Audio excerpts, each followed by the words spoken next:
Good evening प्यारे बच्चों। आज हम आपको कक्षा 10 विज्ञान का महत्वपूर्ण प्रश्न जो परीक्षा में आएंगे उसको हम बताएंगे।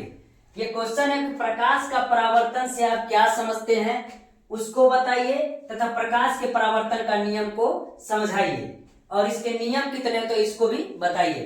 तो प्रकाश का परावर्तन किसे कहते हैं तो हम कहेंगे जब कोई प्रकाश किसी चिकने या चमकदार सतह से टकराता है या पड़ता है तो उसका अधिकांश भाग प्रकाश का अधिकांश भाग उसी माध्यम में वापस लौट जाता है, तो इसे हम क्या कहते हैं, प्रकाश का परावर्तन कहते हैं। यानी हम ये कह सकते हैं कि जब कोई प्रकाश किसी चिकने या चमकीले सतह पर पड़ता है तो उस प्रकाश का अधिकांश भाग उसी माध्यम में वापस लौट जाता है, तो इस क्रिया को हम प्रकाश का परावर्तन कहते हैं। प्यारे बच्चों, उम्मीद है कि आपको समझ में आ रहा होगा।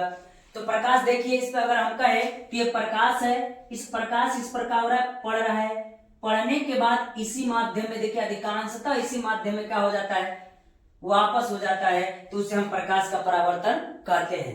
तो प्रकाश के परावर्तन का नियम है तो हम कहेंगे प्रकाश के परावर्तन के निम्नलिखित दो नियम है। कितने नियम है? दो नियम है।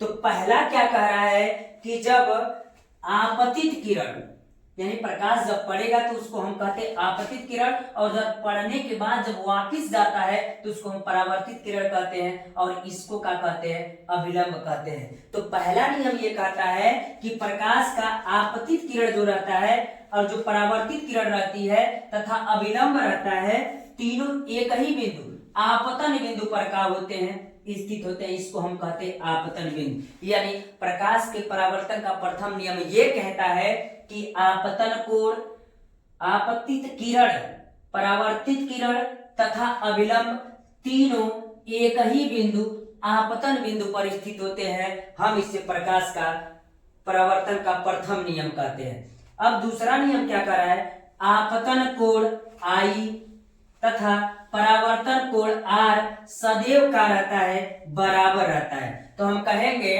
कि आपतित किरण और अभिलंब के बीच बना कोण आपतन कोण तथा परावर्तित किरण और अभिलंब के बीच का बना कोण परावर्तन कोण, यह दोनों आपस में क्या होता है, बराबर होता है। प्यारे बच्चों, अब इतना हम उम्मीद करते हैं कि आपको यह नियम समझ में आ गया होगा। लेकिन एक चीज और हम बता दें आपको, हो सकता है कि ओएमआर शीट भी रहेगा, आपको ये पता ही है 20 नंबर का ओएमआर शीट रहेगा।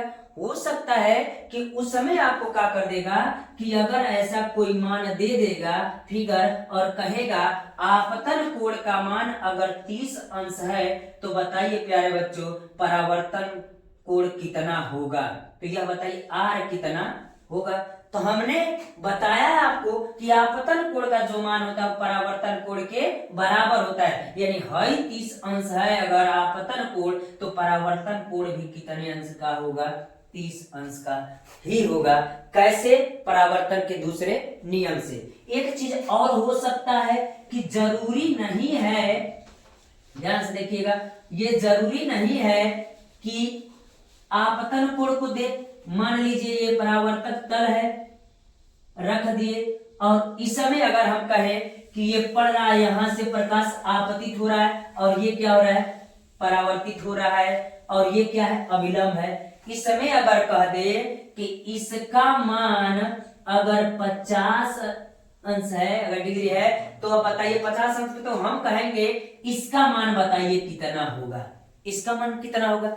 तो आपको प्यारे बच्चों पता ही होना चाहिए कि पूरा जब ये कोण बनता है तो ये कितने अंश का बनता है, 90 अंश का बनता है।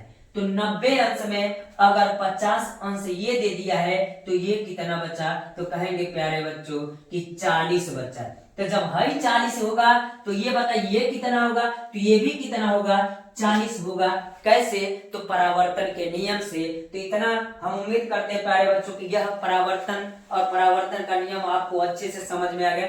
आज के बाद इसमें कोई समस्या नहीं आएगा। धन्यवाद।